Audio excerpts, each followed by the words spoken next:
তদানীন্তন প্রধানমন্ত্রী দেশ থেকে পালিয়ে গিয়েছেন, সেই দিন ৫ই আগস্ট, সেই সময়ে আমাদের এই প্রতিষ্ঠানে যারা দায়িত্বে ছিলেন তারা পালিয়ে গেছেন।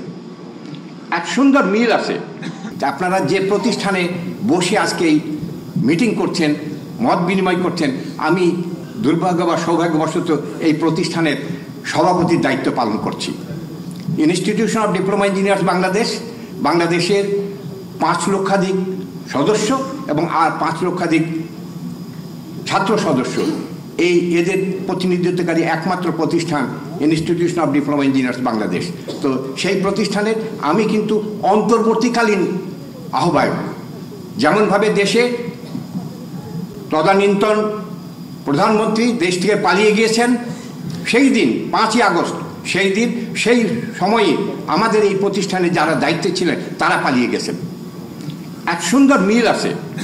এবং সেখানে যেভাবে ছাত্র জনতা বর্তমান সরকারকে ক্ষমতায় নিয়ে এসছেন, তেমনিভাবে আমাদের সাধারণ ডিপ্লোমা ইঞ্জিনিয়াররা প্রায় ২০ দিন মতো অপেক্ষা করার পর যখন দেখলেন তারা আসছে না, এই প্রতিষ্ঠানটি অরক্ষিত থেকে যাচ্ছে, তখন তারা বাধ্য হয়ে মিটিং করে আমাদেরকে দায়িত্ব দিয়েছেন। আমরা সেই অন্তর্বর্তীকালীন কমিটিতে আছি। এই কারণে আপনাদেরকে আমি স্বাগত জানাচ্ছি এখানে।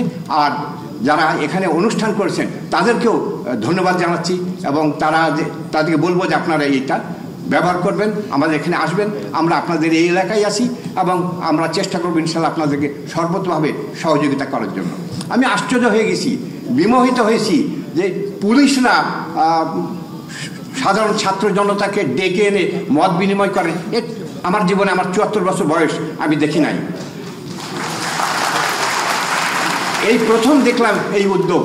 সাথে সাথে আমি অনুরোধ করব, আজকে যিনি প্রধানমন্ত্রী তাকে অনুরোধ করব যে তিনি চেষ্টা করেন ঢাকার সকল থানায় যাতে এই ধরনের ব্যবস্থা করা। তাহলে হবে কি, আরও বেশি করে সকল মানুষ আপনাদের কাজে আওতায় এসে যাবে।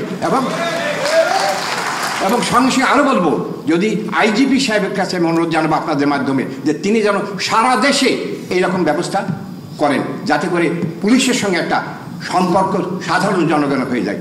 আমাদের ধারণা ছিল পুলিশ মানেই অ্যান্টি পিপল, সে জনগণের কাছ থেকে টাকা নেবে, ওইখান থেকে টাকা নেবে, অন্যায় কাজ করবে, জনগণেরকে তাদের চাকর মনে করবে। কিন্তু এখন যেটা বোঝা যাচ্ছে যে পুলিশ যদি জনগণের বন্ধু হয়ে যায় তাহলে কিন্তু দেশ পাল্টে যাবে, কয়েক অপোজিট হয়ে যাবে।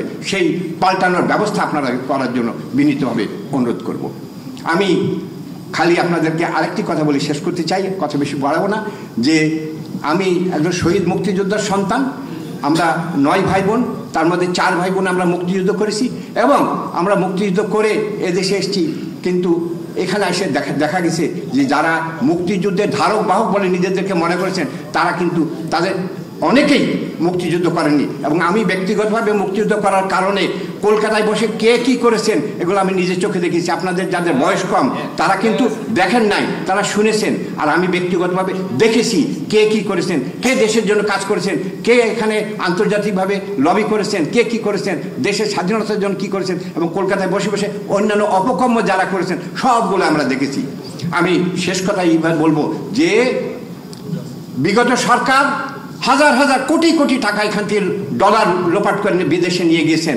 এতে আমার খুব মনে কষ্ট নাই। সরকার যারা আসবে তারা হয়তো সেখান থেকে টাকা যদি ফিরিয়ে আনতে পারেন, ভেরি গুড।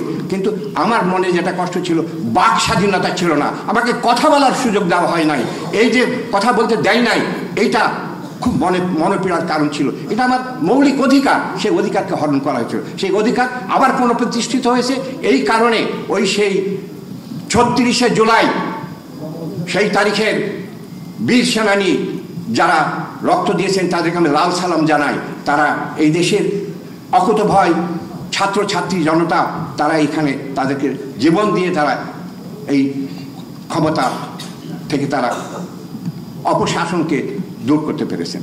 আর আমি এইভাবে শেষ করব যে আগামীতে যাতে এই ধরনের আর কেউ না আসে তার জন্য প্রয়োজনীয় ব্যবস্থা নেবেন। আর পরিশেষে রমনা থানার যারা পুলিশ কর্মকর্তা তাদেরকে অনুরোধ করব যে আমরা এখানে আসি, যে কোনো সময় আপনাদের প্রয়োজনে আমরা আপনাদের সাথে থাকবো ইনশাল্লাহ।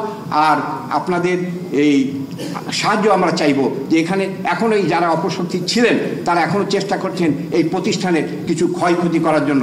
তারা ফেসবুকে কিছু আজে বাজে কথা লিখছেন, কিছু অপকর্ম করছেন। তারা প্রধান উপদেষ্টার কাছে চিঠি দিয়েছেন যে আমরা নাকি জোর করে তাদের কাছে ক্ষমতা নিয়েছি, অথচ তারা পালিয়ে গেছেন। তারপরে এই ধরনের আজে বাজে কথাটা বলছেন। এখান থেকে আপনারা যদি সুযোগ থাকে আমাদেরকে একটু সহযোগিতা করবেন।